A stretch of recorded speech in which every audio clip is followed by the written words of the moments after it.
प्यारे बच्चों, जय हिंद। नवोदय क्लास में आप सभी का स्वागत है। मैथमेटिक्स में हमारा चैप्टर चल रहा है नंबर सिस्टम, और नंबर सिस्टम में आज हम विभिन्न प्रकार की संख्याओं के बारे में पढ़ेंगे।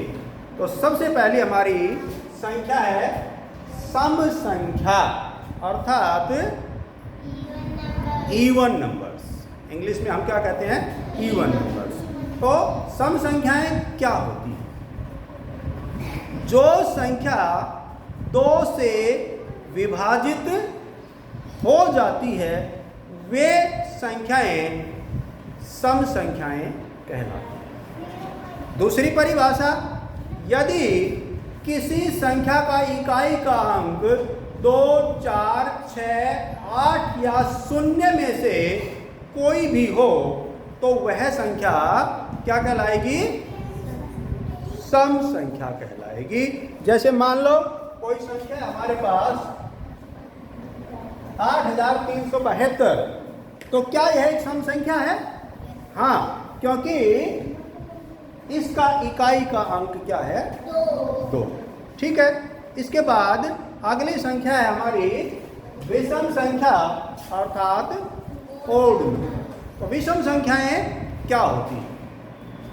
वे संख्याएं जो 2 से विभाजित नहीं होती हैं। और दूसरी परिभाषा कि जिन संख्याओं में इकाई का अंक 1, 3, 5, 7 और 9 में से कोई भी एक हो तो हम कहेंगे कि यह संख्या विषम संख्या है। जैसे मान लो कोई संख्या हमारी 3875, हम देख रहे हैं कि इस संख्या में इकाई का अंक 5 है, तो ये संख्या विषम संख्या अर्थात ओड नंबर है। ठीक है। नेक्स्ट, अभाज्य संख्याएं क्या होती हैं, जिनको हम इंग्लिश में क्या कहते हैं? Prime numbers. तो अभाज्य संख्याएं वे संख्याएं होती हैं जिन संख्याओं के केवल और केवल 2 विभाजक ही होते हैं, और वो भी कौन कौन से? एक तो 1 और एक वो स्वयं संख्या। ठीक है। जैसे मान लो हम कोई संख्या लेते हैं 5, तो इसके केवल 2 विभाजक हैं, 1 और एक ये स्वयं संख्या। तो हम कहेंगे कि जो 5 है वो एक अभाज्य संख्या है, अर्थात प्राइम नंबर है। नेक्स्ट, भाज्य संख्या अर्थात कंपोजिट नंबर। भाज्य संख्या क्या होती है? जिस संख्या के 2 से अधिक विभाजक होते हैं। जिस संख्या के 2 से अधिक विभाजक, यानी जो संख्या 2 से अधिक संख्याओं से पूरी भाग हो जाए, वह संख्या क्या कहलाएगी? भाज्य संख्या अर्थात कंपोजिट नंबर कहलाएगी। जैसे मान लो कोई संख्या है 4, इस संख्या के कितने विभाजक हैं? इस संख्या के 3 विभाजक हैं, 1, 2 और 4। तो 2 से अधिक विभाजक हो गए ना, तो ये जो 4 है ये कैसी संख्या हो गई? कैसी संख्या हो गई? भाज्य संख्या। नेक्स्ट है सह अभाज्य संख्याएं कौन सी होती हैं?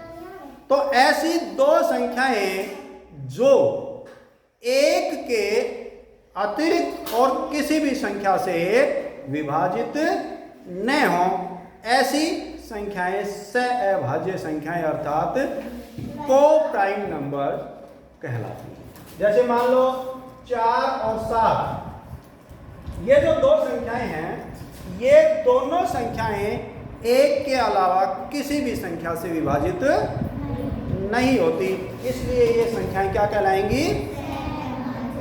सह अभाज्य संख्याएं अर्थात को प्राइम नंबर्स। नेक्स्ट है प्राकृत संख्याएं अर्थात नेचुरल नंबर्स। तो प्राकृत संख्याएं क्या होती? वे संख्याएं जिनकी सहायता से हम वस्तुओं की गिनती करते हैं, वे संख्याएं प्राकृत संख्याएं अर्थात नेचुरल नंबर्स कहलाती हैं। हम किन्हीं वस्तुओं की गिनती करते हैं तो कहाँ से शुरू करते हैं?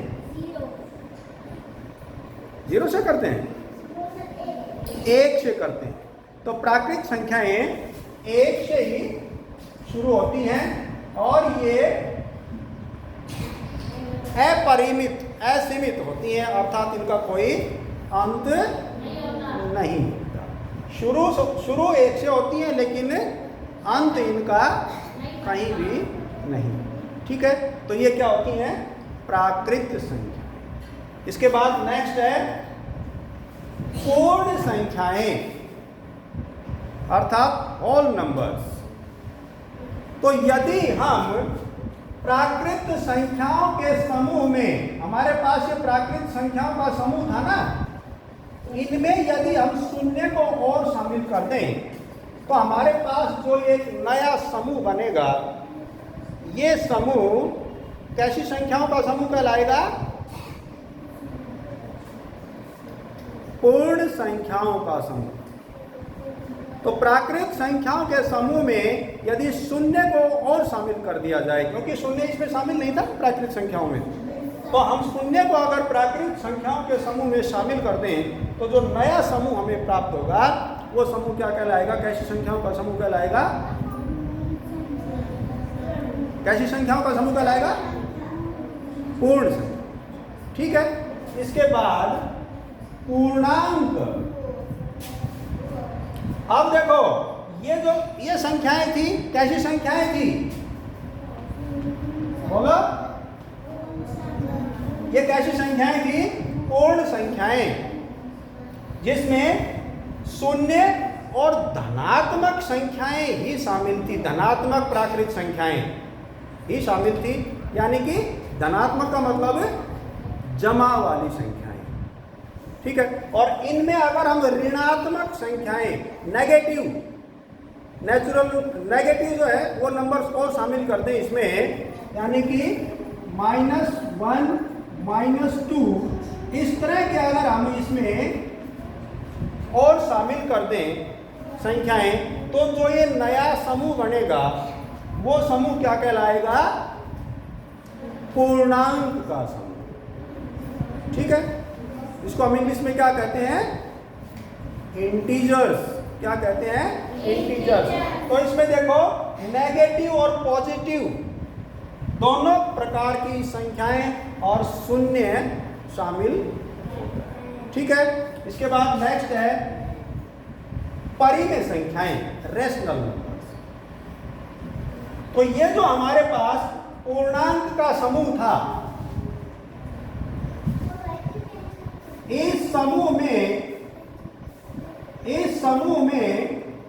यदि हम इस तरह की संख्याओं को और शामिल कर दें, ये कैसी संख्या है पता है? ये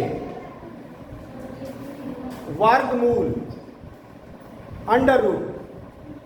तो इस तरह की संख्याओं को यदि इस समूह में, पूर्णांक के समूह में शामिल कर दें तो जो नया समूह बनेगा वह समूह परिमेय संख्याओं का समूह कहलाएगा। ठीक है, समझ गए? इसके बाद आता है अपरिमेय संख्याएं अर्थात इरेशनल नंबर्स। तो जो संख्याएं परिमेय संख्याएं नहीं हैं वे संख्याएं अपरिमेय संख्याएं कहलाती हैं। अपरिमेय संख्याएं कौन सी होती हैं? जो संख्याएं परिमेय संख्याएं नहीं हैं। ये आगे पढ़ेंगे हम, अभी तुम्हारे काम की नहीं है ये इस तरह की संख्याएं, लेकिन मैं बता रहा हूँ परिभाषा कि जो संख्याएं परिमेय संख्याएं नहीं हैं वे संख्याएं अपरिमेय संख्याएं कहलाती हैं। और इसके बाद में वास्तविक संख्याएं, रैशनल नंबर्स और इरेशनल नंबर्स, दोनों तरह की संख्याओं को शामिल करके जो समूह बनता है वो समूह वास्तविक संख्याएं अर्थात रियल नंबर्स का समूह कहलाता है। ठीक है, तो ये थे हमारी विभिन्न प्रकार की संख्याएं।